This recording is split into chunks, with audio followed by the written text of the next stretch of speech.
अस्सलाम वालेकुम। In this video we are going to discuss about oxygen transport. जैसे कि लास्ट वीडियो में हमने बात की थी कार्बन डाइऑक्साइड के बारे में, तो ये उसी की पार्ट 2 वीडियो है। इसमें हम ऑक्सीजन के लोडिंग अनलोडिंग को देखेंगे from red blood cells in the blood to the body tissues. ठीक है, तो पहले हम ऑक्सीजन के प्रेशर्स को अगर एक दफ़ा देख लें, जैसे हमने लास्ट वीडियो में कार्बन डाइऑक्साइड के प्रेशर्स को देखा था। अच्छा, होता ये है कि हमारी जो सिस्टेमिक वेन्स हैं जो कि सारा ब्लड लेके आ रही होती हैं हार्ट के पास, उनका पार्शियल प्रेशर होता है 40।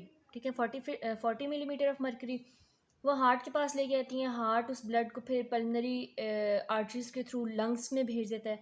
जब वो लंग्स में जाते हैं ये डीऑक्सीजनेटेड ब्लड, और लंग्स के एल्विलाई में तो बाहर से ऑक्सीजन आई हुई होती है, और वो ऑक्सीजन उन एल्विलाई से कैपिलरीज के अंदर एंटर हो जाती है, तो पार्शियल प्रेशर ऑफ ऑक्सीजन बढ़ जाता है। ठीक है, 104 हो जाता है। उसके बाद फिर ये पल्मनरी वेन्स के थ्रू दोबारा से हार्ट में जाता है। फिर वो सिस्टेमिक सिस्टम में अब आ जाएगा। सारे हमारी जो बॉडी टिश्यूज़ हैं और बॉडी सेल्स हैं उनके पास ऑक्सीजन आना शुरू हो जाएगी ऑक्सीजनेटेड ब्लड के थ्रू।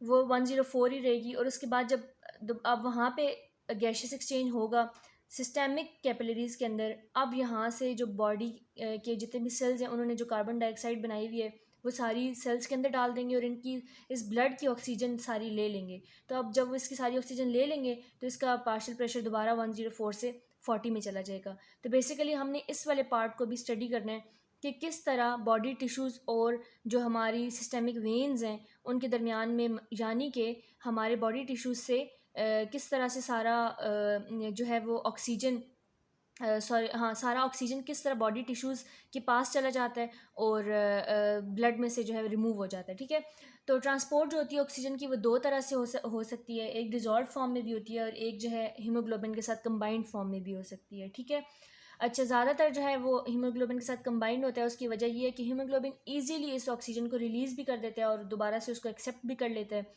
तो ईजी सारा प्रोसेस हो जाता है। और ये जो ऑक्सीजन बाइंड हो रही होती है हीमोग्लोबिन के साथ, इसको हम ऑक्सीजनेशन कहते हैं। ठीक है, ये ऑक्सीडेशन नहीं है, ये सिर्फ ऑक्सीजनेशन है। ऑक्सीजन सिर्फ उसके साथ अटैच हो रही है। अब हीमोग्लोबिन जो है वो ऑक्सीजन के साथ बाइंड होता है ना, तो उसकी कोई कैपेसिटी होगी कि वो कितनी ऑक्सीजन के साथ बाइंड हो सकता है। तो नॉर्मली उसकी 1.3 मिलीलीटर पर ग्राम जो है वो हीमोग्लोबिन की कैपेसिटी होती है। हीमोग्लोबिन में, जैसे मैंने लास्ट वीडियो में भी बताया था, उसके अंदर 4 हीम ग्रुप्स होते हैं और हर हीम ग्रुप के अंदर जो है एक एक ऑक्सीजन जाके अटैच हो जाता है। तो एक हीमोग्लोबिन 4 ऑक्सीजन को कैरी कर सकता है। ठीक है, तो कितने अमाउंट ऑफ ऑक्सीजन को एक हीमोग्लोबिन ट्रांसपोर्ट करा सकते हैं, इसको हम कहते हैं oxygen carrying capacity of blood. Haemoglobin हमारे पास टोटल 15% ब्लड में प्रेजेंट होता है। तो अगर एक 1% हीमोग्लोबिन 1.3 उसकी कैरिंग कैपेसिटी है, तो 15% की 20 मिलीलीटर जो है उसकी कैरिंग कैपेसिटी होती है। ठीक है, और इसके अलावा एक कॉन्सेप्ट होता है सेचुरेशन ऑफ हीमोग्लोबिन। कि सेचुरेशन ऑफ हीमोग्लोबिन होता है कि एक हीमोग्लोबिन मॉलिक्यूल मैक्सिमम कितना ऑक्सीजन को कैरी कर सकता है। जब वो एक लिमिट तक कैरी कर लेगा ना तो उसकी सेचुरेशन हो जाएगी। ठीक है, और हम अगर बॉडी में ना अक्सर इसको कैलकुलेट भी करते हैं हीमोग्लोबिन की सेचुरेशन को। और वो हम कैसे कैलकुलेट करते हैं, हम उसका पार्शियल प्रेशर चेक करते हैं ब्लड के अंदर।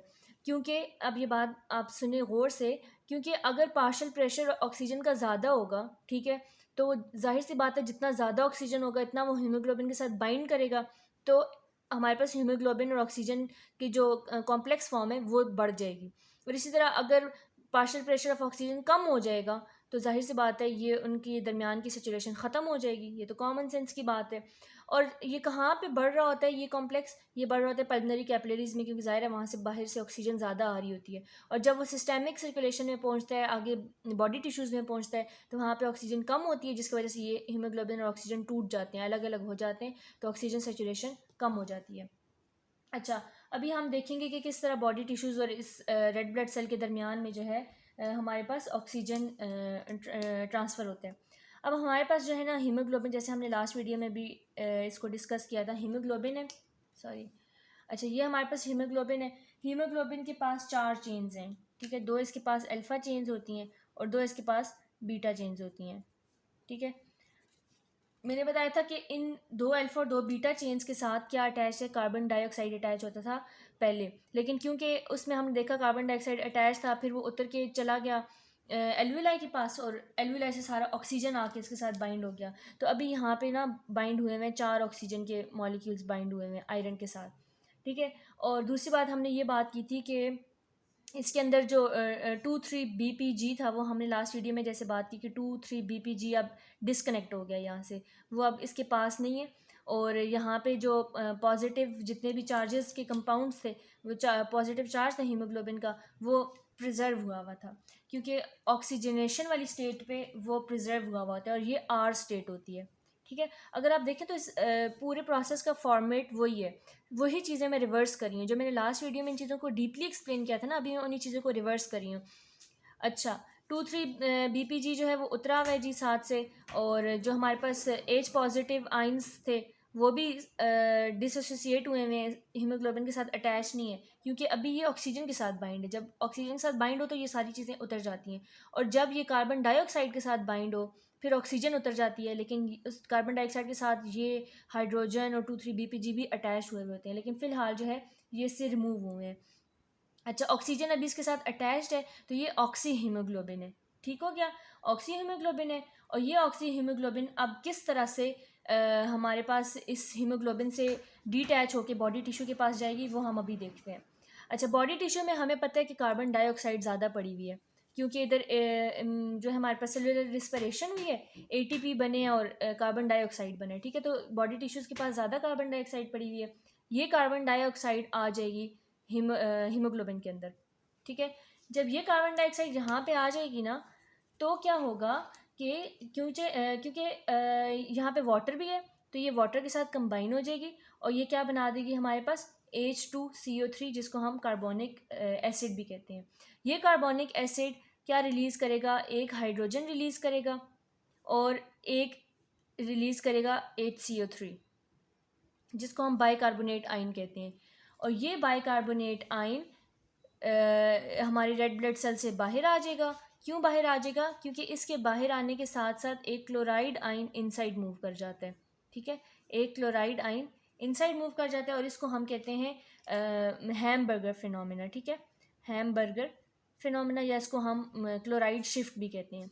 लास्ट वीडियो में रिवर्स क्लोराइड शिफ्ट हुआ था, यहाँ पे क्लोराइड शिफ्ट हो रहा है, ठीक है। अच्छा, क्लोराइड आयन इनसाइड मूव किया तो HCO3 यानी कि बाइकार्बोनेट आयन जो है ये आउटसाइड द सेल मूव कर जाता है।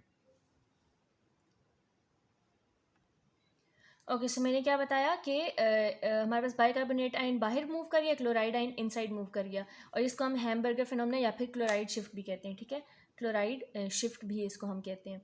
अच्छा, अब ये जो हाइड्रोजन आयन यहाँ से हमारे पास निकला है ना, क्योंकि ये कार्बोनिक एसिड जो है वो ब्रेक हुए, बाइकार्बोनेट तो निकल गया, लेकिन इसमें से एक हाइड्रोजन आयन भी निकला है। अब ये हाइड्रोजन आयन जाके इस जो हमारे पास इसकी चेन्स के साथ अटैच होना होता है, हमने लास्ट वीडियो में भी देखा था कि वो जब कार्बन डाइऑक्साइड अटैच थी तो ये हाइड्रोजन भी अटैच था। अब ये हाइड्रोजन यहाँ से मूव करके जाना शुरू हो जाएगा हीमोग्लोबिन के पास, और ये इसको कहेगा कि मुझे अपने साथ अटैच कर लो। तो हीमोग्लोबिन क्या करता है, इस हाइड्रोजन को अटैच करने के लिए, या जब ये सारा हाइड्रोजन, इसके आसपास काफ़ी सारे हाइड्रोजन आयंस इकट्ठे होना शुरू हो जाते हैं, तो हीमोग्लोबिन अपनी शेप को चेंज करने लग जाता है। जब वो अपनी शेप को चेंज करता है, उस दौरान में ये ऑक्सीजन यहाँ से रिमूव हो जाती है, ठीक है। वो अपनी शेप कभी यहाँ से चेंज करेगा, ये ऑक्सीजन लूज़ है तो ये यहाँ से निकल जाएगी, यहाँ से निकल जाएगी, इस तरह, क्योंकि मैंने अभी भी बताया कि ऑक्सीजन का इससे हीमोग्लोबिन से रिमूव होना बहुत आसान है। सेकेंडली, जब हमारे पास ये रिस्पिरेशन हो रही होती है, इंटरनल रिस्पिरेशन, तो एटीपी बन रहा होता है और साथ हीट प्रोड्यूस हो रही होती है। वो हीट भी इस हीमोग्लोबिन के ऊपर टेम्परेचर जब एक्ट करता है तो इसका ऑक्सीजन रिलीज़ हो जाता है, ठीक है। तो ये ऑक्सीजन यहाँ से रिलीज़ होके बॉडी टिश्यूज़ के पास चली जाएगी सारी, ठीक है। 4 ऑक्सीजन के मॉलिक्यूल्स थे और वो चारों जो है उतर के बॉडी टिश्यू के पास चले जाएंगे। और अब एज अ रिज़ल्ट क्या होगा वो मैं आप लोगों को यहाँ शो करके दिखाती हूँ। अच्छा, अब एज अ रिज़ल्ट क्या हुआ कि अब जो हीमोग्लोबिन है वो किस स्टेट में चला जाएगा, ये हमारे पास हीमोग्लोबिन है, तो अब इसके पास 2 अल्फ़ा चेन्स हैं, 2 बीटा चेन्स हैं। इस स्टेट में क्या होगा कि ऑक्सीजन तो अब उसका सारा चला गया, क्योंकि वो कार्बन डाइऑक्साइड भी आया हुआ है, तो अब उसके साथ दोबारा से कार्बन डाइऑक्साइड अटैच होना शुरू हो जाएगा। ये जो हाइड्रोजन आइंस इसके साथ रिमूव हुए थे, वो हाइड्रोजन आइन आके इसके साथ अटैच होना शुरू हो जाएंगे, ठीक है। और इसके अलावा 2,3-BPG जो इसके यहाँ पे ये पॉजिटिव चार्जेस थे, वो 2,3-BPG इसके साथ अटैच हो जाएंगे, ताकि वो स्ट्रक्चर को स्टेबल कर सकें, ठीक है। तो अब दोबारा से हीमोग्लोबिन किस स्टेज में चला गया, उस स्टेज में चला गया जहाँ पे ऑक्सीजन उसने अनलोड कर दिया, ठीक है। तो ये जो इफेक्ट प्रोड्यूस होता है जिसमें हमारे पास कार्बन डाइऑक्साइड की एफिनिटी इंक्रीज हो गई है। इस इफेक्ट में देखें कार्बन डाइऑक्साइड की एफिनिटी इंक्रीज हुई ना, क्योंकि अब हीमोग्लोबिन को ऑक्सीजन नहीं चाहिए, उसने ऑक्सीजन निकालना है, कार्बन डाइऑक्साइड अटैच करना है। तो कार्बन डाइऑक्साइड की एफिनिटी इंक्रीज हो जाती है जब, या फिर उसके साथ हाइड्रोजन पॉजिटिव आइन 2,3-BPG, ठीक है। इन सब चीज़ों की जब एफिनिटी हमारे पास इंक्रीज हो जाए और इसके साथ साथ ऑक्सीजन की एफिनिटी डिक्रीज हो जाए, क्योंकि अब उसको ऑक्सीजन नहीं चाहिए, तो इस इफेक्ट को हम कहते हैं बोहर इफेक्ट, ठीक है। इस तरह हमारे पास क्या बनता है, Bohr effect. So that was all about oxygen और किस तरह ऑक्सीजन डिफ्यूज़ हो रहा है बॉडी में। बोहर इफेक्ट हमने पढ़ा, लास्ट वीडियो में हमने हेल्डेन इफेक्ट भी पढ़ लिया था। अभी हम नेक्स्ट वीडियो में बात करेंगे about the dissociation curves of haemoglobin, ठीक है। तो इंशाल्लाह नेक्स्ट वीडियो भी इस चीज़ को, आपके इस कॉन्सेप्ट को ज़्यादा क्लियर कर देगी। So that was all about this topic. See you in the next video. अल्लाह हाफिज़।